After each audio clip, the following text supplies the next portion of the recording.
Hi, guys. Welcome back. My guest today is an international speaker, executive gemologist, and author of What the Bleep is Coaching, awareness expert, and the creator of Leading Me, Mags Bell, whose teaching tools and programs are instrumental in teaching hundreds around the world on how to master their own ego, know and understand themselves so they can live in balance and harmony in both life and business. Mags, thank you so much for being here. Absolute pleasure, Lewis. Thank you so much. I always like to start off, tell people a little bit about you and who you are, and how did Mags get to where you are today? That's too long a story. We'd take up the whole podcast with that Hit me one. with the cliff notes. So, fell into pharmaceuticals accidentally. In business had really started with Bernardo's. And I was in charity field, getting money, moved into management, was a manager at age 26. It was really for the badge. I wanted to be a manager. So I can't say I was the best manager in the world. I think those who were similar in style to me got on well. Those who weren't, I think they must have had a life of hell. Done well in the targets, but I don't believe I'd done that great as a manager.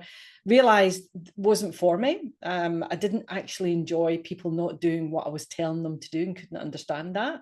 So ended up falling into pharmaceuticals, carrying the bag again, back to sales, loved it, was doing really well.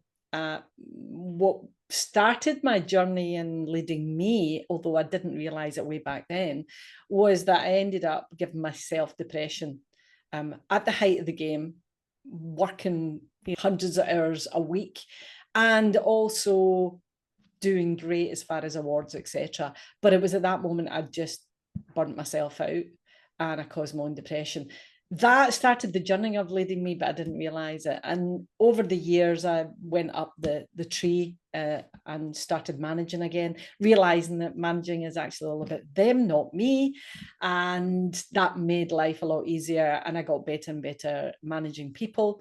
And I found a tool called coaching, which, to be honest, I'm not an actual coach. And I was put on a course twice by the company. So I should have picked up in the first case the fact they wanted me going another one. But at that point in time, the second time round, I had an issue with an employee, couldn't quite get there with her, went on this course and thought, oh, maybe this will work, and came out and used it, and it was fab. So I then realized it was one of the best tools in my bag, which was really ask the questions, find out what's going on in their heads, and try and get them to come up with the solutions rather than me. And over the years, I loved it, and then thought, I want to do my own business, and came out of a very secure role of which I was heading up the way. And I think if I'd known what I'd known now, I'm not sure I'd have done it, because you're very naive when you go out. But I absolutely love it, and I had 2.5 years in Scotland when I was doing this, and then I moved halfway around the world with virtually no contacts and had to start all over again. So went out, done more speaking, which is what I've been doing since I was young, and started the business up that way, started getting clients in the door, and now it's been nearly 16 years in business in Oz. So that's wow. So I go around speaking on Leading Me. I'm also looking at, we're starting to get some people in the door to teach Leading Me as well, which is absolutely brilliant, so that we can get it out to the world. And also people like yourselves help us get the message out as much as possible. No, that's amazing. And I want to ask, you said that if you could go back, you might not do it again, right? I think my ego was very much in the way at that time. So the reason for not is the naivety. I had been taught by the best. I had millions of pounds thrown into my development. I managed a portfolio that was massive and teams, and I actually thought I knew what I was doing. And I did in a corporate setting, because you've got everything you need around you. You've got the accounts department if something's not quite right. You've got, I run a sales team. The team are out doing the staff. We're bringing them together. We're doing all the motivation. We're bringing people in to help them grow. We're helping them grow. I've got the marketing department behind me. We've got the marketing materials. you take for granted that you have all of that, and then you come out and it's like, right, marketing, oh, that's me. Development, oh yeah, that's me. Delivery of business, yeah, that's me. Getting the business, yeah, sales, that's me. Accounting, oh yeah, and all of a sudden you realize, wow, there is a lot I have to do. So you have to then build a team up. If I could go back, I probably would have built that team up and spent money in those areas quicker than I did. That's I don't know if I'd have done it, just from the point of view. I certainly wouldn't do it the same way as I did. I thought it's a great thing. Like, I look back on my first year of business and I was doing absolutely everything myself. And, it wasn't, I didn't have the cash flow to invest in people. I was like, no, I'm just going to do it all myself. And so I did. And then I remember the exact day. It was like pretty much around Christmas time. I was supposed to go camping with some of my friends, but I literally was like, I have to cancel because I'm doing everything. And then I was like, you know what? I need to find someone. I hired my first assistant. And then I was like, wow, this is incredible that I have so much more time. Yeah, it's an interesting journey. But Mike, tell me about Leading Me. What is Leading Me? It's the name that I use when I sat down. It was about 6 years ago. I sat down and I thought to myself, what do I actually do? I've been in leadership development for many years. What do I do? Am I developing leaders? And then I realized that what I was doing was facilitating people to understand themselves, because people are not actually led, Lewis, and this is the ego getting in the way. We think we lead people, but in actual fact, people follow. So we ask them to do one thing, they do another, we get annoyed, we keep asking them to do this thing and they keep doing the other. And it's not until we'll really look deeply, we understand that they are following our example.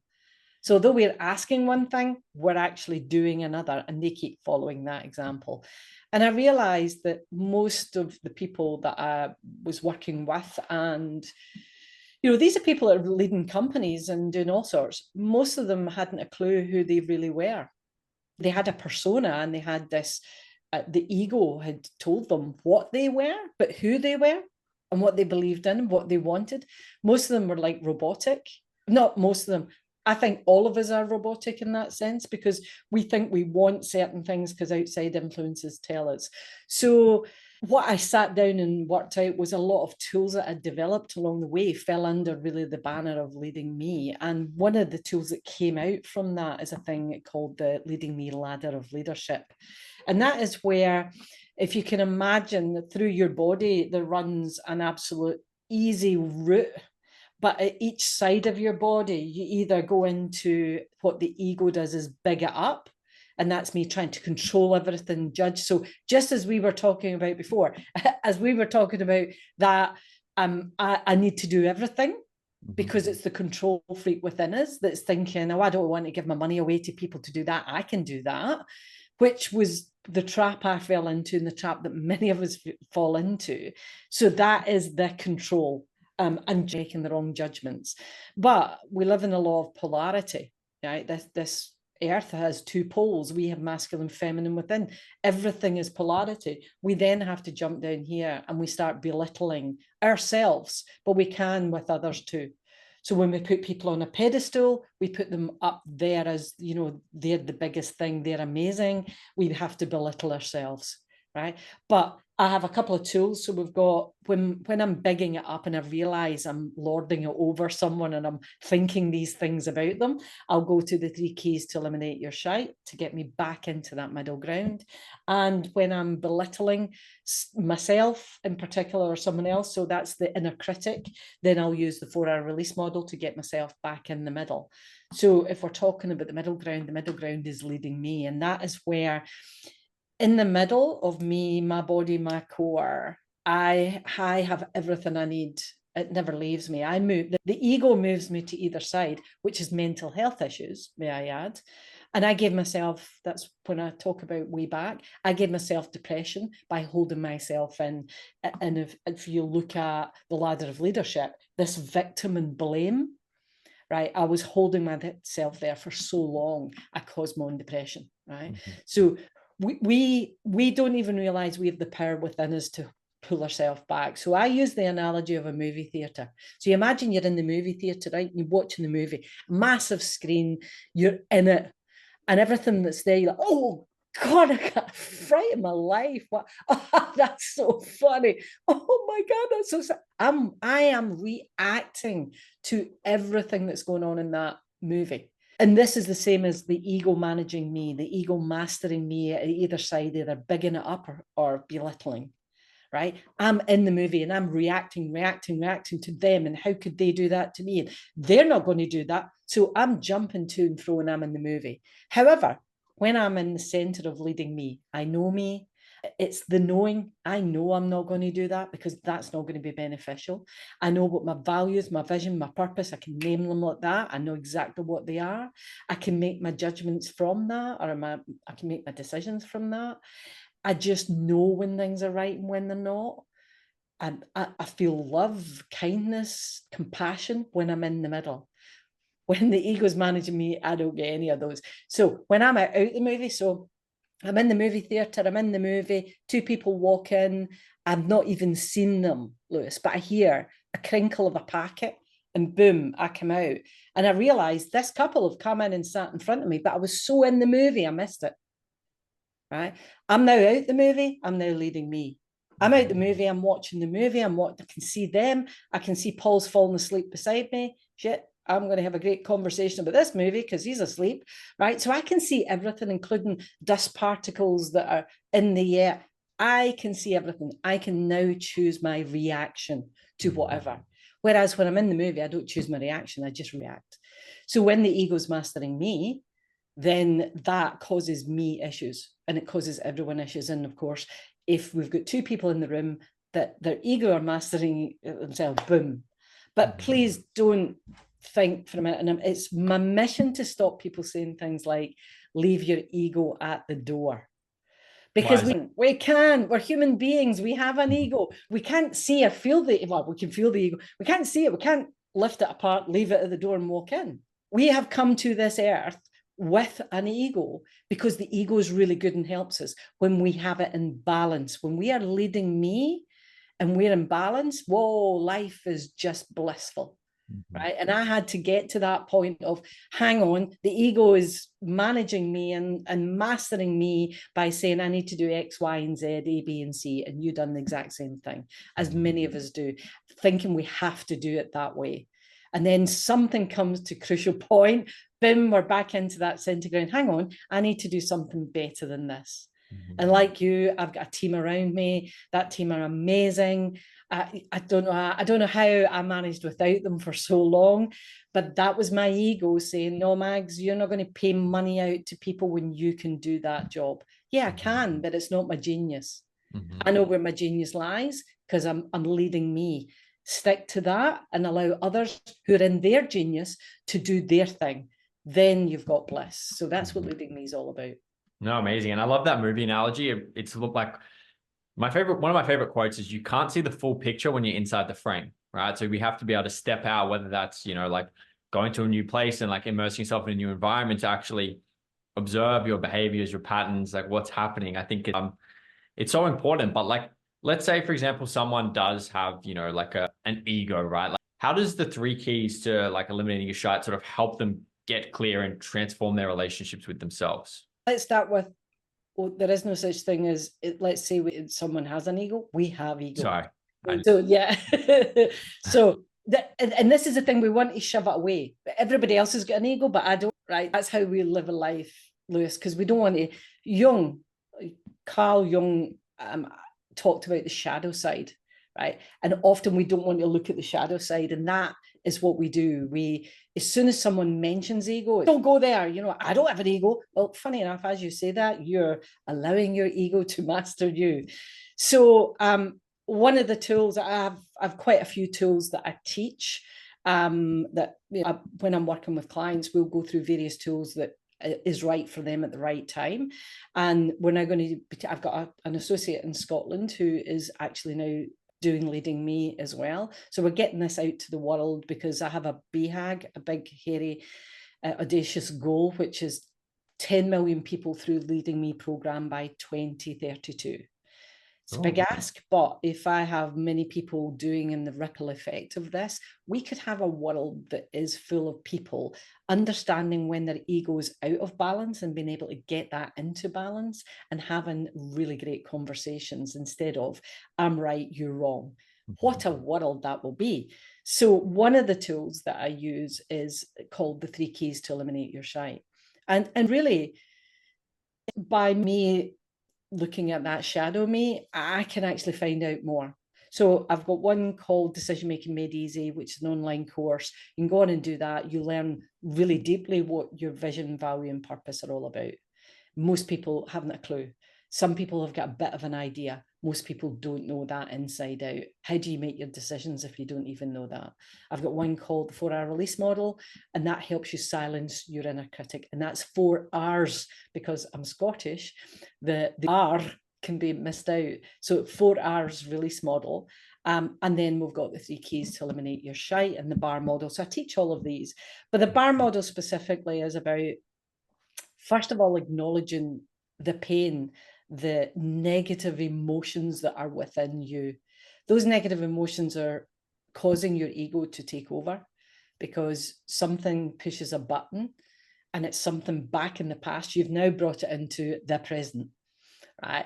They've pressed that button. It's all their fault. So I'm already out the way, and I'm blaming them. So I'm belittling at this point in time. And then I got to, well, they're not going to do that to me. So all I'm doing is jumping about that ladder of leadership, right? But I'm not getting into the middle. And the middle section is really the place, which is the balance. So an unbalanced ego is not good. A balanced ego is absolutely fantastic and take you to so many places. So when you're doing the 3 keys, the first thing you need to do is acknowledge those feelings. And a lot of people have been conditioned into, don't say bad about people, but I'll think it because I'm not supposed to say it out loud. So it's really getting yourself into a space that you can do this. You don't have to phone them. You don't have to write to them. You don't have to text them. You don't have to do anything with them, because the quantum takes care of that. Right? And when you actually understand how the quantum works, it's like, I deal with me, various things happen in the quantum. You still don't have to be best mates with them, but I can get myself to a better ground. So that's the first key. The second key is actually to balance. The first key is often used in psychology. We get to speak how we feel about something, and that feels great, and we walk back out and boom, it all comes back to us, and somebody hits the button again and boom, I'm there. Right. So I feel good at that moment, but I'm actually not balancing myself because I'm out of balance. I've got to say the thing. I walk out and then boom, boom, boom. I'm back to where I was. I'm out of balance again. The balancing is the most important part. And that is when I have to look at me. I have to look at where I have been like someone I'm accusing. So, but what you're actually looking at is not what they've done. You're actually looking at, where have I done a similar behavior? And because the behaviors we've all done and we're accusing others of, but that can be a really difficult one for those who are so, and it was for me when I first started working with this, it was a really difficult, because I had a very strong unbalanced ego that wanted to blame everybody and not take responsibility whatsoever. Right. And when I'm in that middle ground, I'm taking responsibility for everything I do. I become responsible. So sometimes that second key can be difficult to get to. If you can't do the first and you can't do the second, well, actually, if you can't do the first, don't even go to the second. If you get the first out, get to the second, don't even go to the third. And the third is really about, what's the gift that you've got from that person for pressing your button? What have they actually given you? And where's the forgiveness in that? So you cannot get to forgiveness from the first key, which is, I'm going to get out all the things that I feel about the person. That doesn't get you to key 3 of, and we all know, intellectually, we know it would be so much better to forgive them, because it's actually not forgiving them, it's forgiving myself. Right? I can't quite get there because it's what they done, because my ego's holding me there, and I'm allowing it to master me. So if I let go and then I balance me, that's the main key. If I don't balance, I can't get to that third key of forgiveness. It's interesting. I'm really doing it for me. I can think of a few examples of that third key, right? Where like, in other people, in myself, where it's like, when you actually do forgive the person and like you take that full responsibility, it's kind of liberating, right? Like I do like the frame of taking responsibility for everything, even if it's someone else's fault. Like if a staff member messes up, it's my fault. I didn't train them well enough. Or I didn't make the expectations clear enough. So like sometimes it is so hard to take that responsibility. Like you just like, no, no. But when you kind of sit with it long enough and you go through that emotional stage, you kind of get a bit more balanced and have clarity. You always go, doesn't really matter. Because I think most people, so many things don't really matter. And like, our egos or whatever it may be, get us so like caught up in, blaming people and he said, and yeah, I think the ultimate liberation, comes through taking that responsibility, right? Which is, sounds like it's right at the crux of leading me. That is exactly. So if you see the leading me ladder of leadership at any point in time, it's responsible and balance, right? So we balance ourselves by whatever tools, and there's many tools out there. I'm not saying my tools are the best tools to use, Lewis, because there's many I use many, including my own. But at least understanding the ladder of leadership, and it's my ladder of leadership. I'm leading me. Right? I have to lead me because it's, as you say, once you let go of that, it's great. But how do I let go? Well, actually, if I can catch myself either bigging it up or belittling myself or others, then I know I need a tool to get me back in that center ground and out of that movie so that I start leading me. So you're absolutely right. The ego self wants to go, no, they were the one that mucked up. They were the one that, why should I take that? But whenever I hear myself say those things, it's the awareness. The more we can become aware of where I am on that ladder, whoa, that means I can come into center. And that ladder, remember, is not an up and down ladder. It's not even a one side to the other. It's a both sides in the way ladder, right? And I think this is the problem. We've always had this separation. We you're right. I'm right. You're wrong. I may be the one that I often talk about is you're standing at one side, Lewis. I'm standing at the other. I draw a number 6 on the floor. You're looking at it, and you go, "Yeah, I can see a 9." And I go, "No, it's a 6." You go, "No, I can see it's a 9." No, it's a 6. So we argue the toss over what it is instead of coming into that center ground, going, "What are you seeing that I'm not seeing? Let me come over to you and look from your point of view and see what you observe." Oh, right. Yeah, I can see why you see the 9 now. Come with me. Look, this is a 6. Oh, yeah. Now we've got clarity of coming together. You can't while I'm standing on one side and the other. And that's just me allowing my ego to master me. So you're right. Not the easiest thing in the world to do, but at least if we've got tools to do it. I use meditation. I use a bit of yoga. I use walking out into nature. These things help me come back to me. We don't have to pay for things. We don't have to, make expensive purchases. But if I'm still finding it hard, we can always go looking for other things. We've got the whole of the internet we can look at and find. I'm not the only one who's teaching this stuff. There's many of us. It's just that I'm teaching it from my experience. So there I've come from, there's people I've learned from. Lots of us are out there, and what will resonate with some doesn't for others. So choose what's resonating for you, because that's leading me.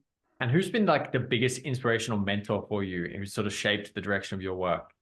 Oh, that's a biggie. There is so many. Okay, let's say 3 then. I'd say probably my top is Vipassana. And it's a 10-day silent meditation course. Now, I am not advocating people go and do this, because you have to be ready to do that. But for me, really, I'd say my journey in leading me really started properly then on understanding I had some tools and how they all came together, right?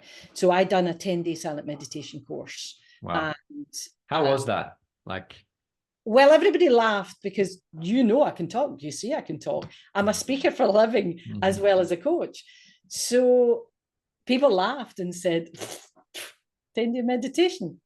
Like, you can't see anything.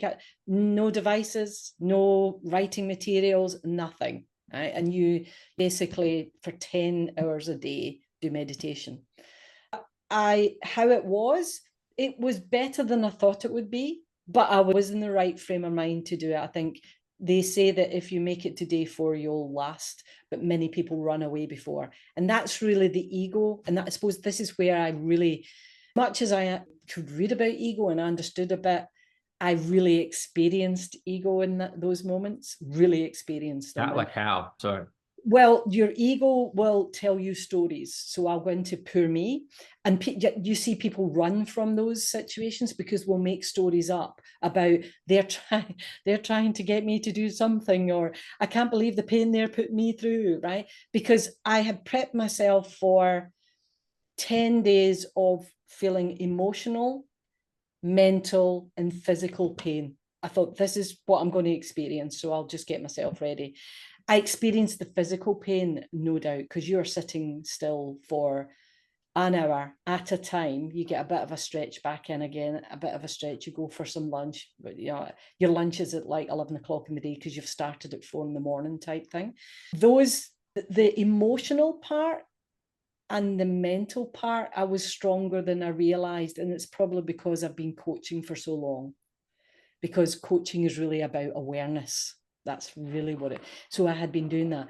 Then the moment of the pain, I sat in observation of my pain rather than blaming something on the pain. We cause our own dis-ease in our body, but we go to a doctor and say, give me this. A doctor never heals a broken bone. Never. We are so powerful, Lewis. We actually fix our own bones in our body. So tissue is really easy for us.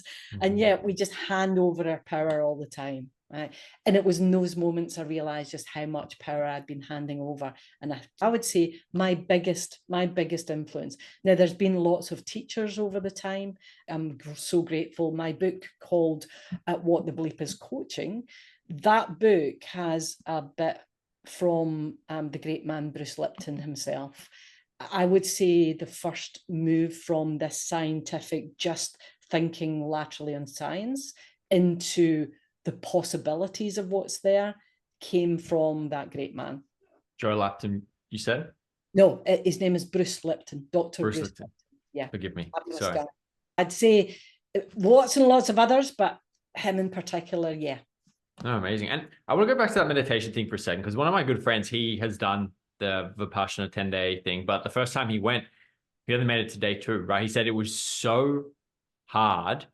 Like, and this is one of the guys who, like, he's one of the toughest, most resilient people I know. And like, he couldn't even do it, right? But I think he does them like once a year now. But yeah. Like, what was the difference you felt coming out of that? Like, day 10, you walked out of there. Like, what did you kind of feel in terms of like how you were going to do things differently in your own life?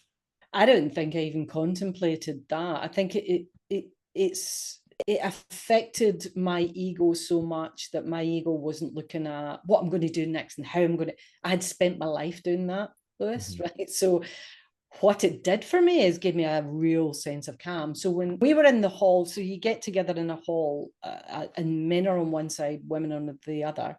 And I blogged about this. I blogged about every day. When I came out, I eventually put, what had happened each day. I had the most amazing revelations. I got to experience Nirvana for the first time as well. I had an experience with a wallaby in her in the pouch, and it was right next to my face. I mean, it was phenomenal what I actually experienced in those moments. But when they said you can now leave and speak, I sat in the hall until everybody had gone out, because I was actually like, I actually don't want to speak to anyone. I actually, at this point in time, I don't want to talk to anyone. So I could hear them, and normally it was so peaceful. So, I mean, the animals come from everywhere because they can feel the vibrational sense of how beautiful and peaceful this place is. And everybody's like, bah! I could hear all this. And inside I was like, no. And I found it really bizarre because I thought I'd be couldn't wait to speak. And I came out and I went to my room, and you have to clean up after you and do your stuff. And I went and I cleaned up and sorted things out. And it must have been about half an hour before I was ready to face anyone. And then we got together with a group and we talked about our experience. So coming away from that, it was phenomenal. I mean, really phenomenal. And when I came back, I said to Paul, I need to clear a space because I need to do 2 hours of meditation each day, morning and night. So that's like 4 hours of meditation. Oh my God. Wow. Okay. So I found a wee space, and I'd done that for over a year. And then I decided that after the year, I was going to go cold turkey and just see what would happen. I didn't enjoy it, but I went back to meditation for as long as I wanted to, rather than it have to be that 2 hours in the morning, 2 hours in the evening. Wow. So yeah, fascinating. So yeah, it had the biggest impact. And then all the different teachers from years, and John D. Martini is another great one that I love. Lots of people who I was able to then look at some of the things I had, and I suppose that's when Leading Me really came to its fore. What was that? Like how long ago? Oh, I can't. It must have been around about 5 years ago. Okay, so fairly recent. Wow. Oh yeah. It wasn't. I mean, I had some of the tools that I'd been using with my clients, but I didn't have the overarching Leading Me concept, the ego part of it. I hadn't any of that. But that all came from Vipassana, because I realized how much our egos, and that's why people run. They'll often say if you get to day 4, then you'll stay the rest of the term. But our egos are telling ourselves stories about how these people are doing this to me, when all you're doing is going in and sitting in a hall for an hour. But the immense pain that you can be in because you're just there. I'd watch people build soft cushions around themselves to try and ease it. Ain't going to ease your pain. No, you're not wrong. No. Only we can fix that ourselves, right? Yeah. And Mags, like obviously you built like an impressive profile for yourself over the years. Like what if you could go back in time? Like I know you mentioned at the start, like kind of doing things differently, but like in terms of how you've sort of, I guess, built your profile, like what are maybe the best things that you've done that you maybe would have done sooner, knowing what you know now? Well, I'm glad I did get out, because I've been speaking for absolute years. I didn't see it like that. I just seen it as part of my job. So I think when I came here and I started speaking in marketing terms, I thought, how do I get people to know who I am and what I do? I started speaking at all sorts of things. So say that definitely did help me. I think bringing a team on board, and I mean that in many senses. I mean, I have my own team who do day-to-day things for me. So for social media, the reason I'm out there is not the reason most people want to be out there, Lewis, which is, see me, look at me, I'm, I lots to tell you, and I think you should listen to me. It's not where I'm at. That I might have been like that a long time ago when I definitely was when I was young. That was me. But now it's actually about they are God, spirit, universal forces, whatever. They've given me this thing called Leading Me, and it's now time it needs to be out. So I have a team that help me to do that on a consistent basis. I ask you guys for some help as well. You guys have been great at getting me some podcasts. I don't have the time to sit and see if somebody wants me to come on and speak about this subject. So you guys have been amazing, getting me out there to talk about Leading Me. Because if I'm going to hit 10 million people by 2032, it's not going to be just Mags Bell chatting away about Leading Me. So this is another way. And the more I'm out, the more the people who are doing the Leading Me programs and teaching them, the more they get exposure to that as well. So there's a massive ripple effect. And I'd say having the teams definitely in the different ways, even like my accounting team. I don't want to sit and do my accounts. I like looking at numbers, but not in that way. So they help me day in, day out. The marketing side, my guys do that team working. And it's what I love, because especially, because you started your business, you're on your own. When you're on your own, it's really lonely. And I still run a small sort of micro business type thing. I just happen to have teams in various places that really suit me well. And I've always worked remotely. Even when I was in sales, I was either a salesperson or moved up the ladder. I didn't actually move into an office.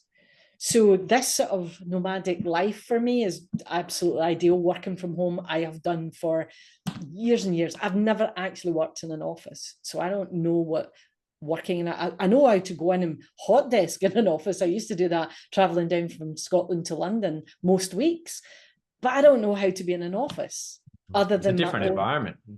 Yeah. But the bit you do miss, and that's why I do go and network and chat and get out and speak, is because it can be very lonely. So having those teams around me is just fantastic. It's, you know, it sounds like, to summarize that, it would be, if you want to go fast, go alone. If you want to go far, go together. Yes. I love that. Just one last question to wrap things up here today. What's one question I haven't asked you today that I should have?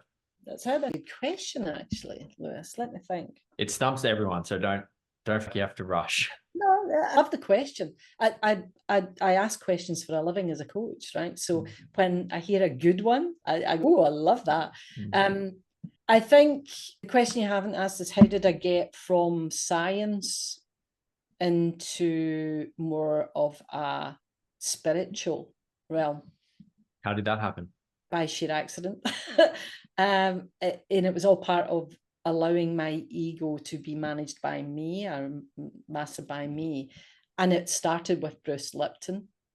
His book, The Biology of Belief, was given to me by a member of my staff and said, Mags, I think you would actually quite like this. And I went, and I started reading it. And he was an epidemiologist.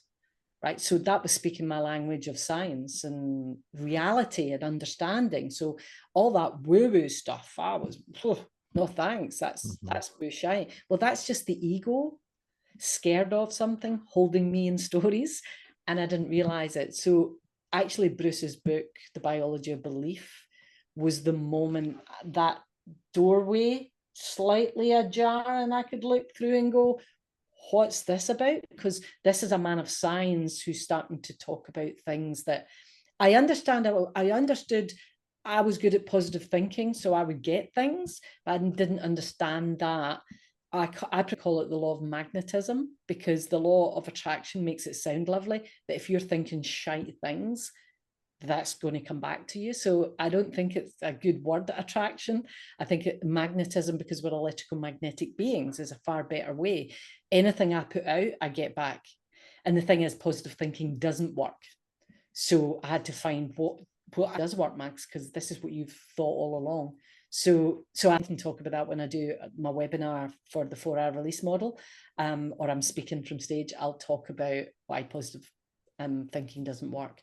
So yeah, I would say bridging that gap from understanding and is actually about me. It's awareness. That's what spirituality is, instead of this, it has to be, I don't have an issue with anybody having a religious belief within it, but I don't particularly like dogma that surrounds that. But finding my own spirituality, leading me and finding me so that I could break down the ego, was so important in my life. I love that. There's going to be at least one extra purchase of The Biology of Belief today. I'm going to go and check that out. I mean, I really like that, because there is a lot of self-help and spiritual woo-woo stuff out there. And like, oftentimes it's come from people who might just be trying to sell someone on like, oh, you can attract everything you want and make millions. Like, I don't like that stuff, but I do believe in all of that stuff, right? So it's like, when you hear it from people who are maybe from that scientific background, like my favorite book that I'm literally listened to for the 3rd time in a row now, it's called What to Say When You Talk to Yourself. And it's by Dr. Shad Helmstetter. And it's like, he's a PhD. I don't know specifically in what, but yeah, it's not so much just trying to sell a course. It's actually, bridging that gap. But absolutely. Mags, just want to say thank you so much for being here today. Where's the best place for people to connect with you? Probably if you go to my website, which is magsbell, magsbell.com, and then put /blog. You'll find YouTube, podcasts, my blogs, everything there. So if you want to go and find out more, or find me in social media, I'm all over the place. So that's probably the best for whatever way you like to learn or things in. Go there, and you'll find the places to follow. I do lots of stuff every month, so feel free to join and learn more about yourself. That's what it's all about. Amazing. Thank you so much, Max. Thanks, Lewis. It's been an absolute pleasure. Stay true, stay you, and keep bringing out your brilliance, mate. That's it.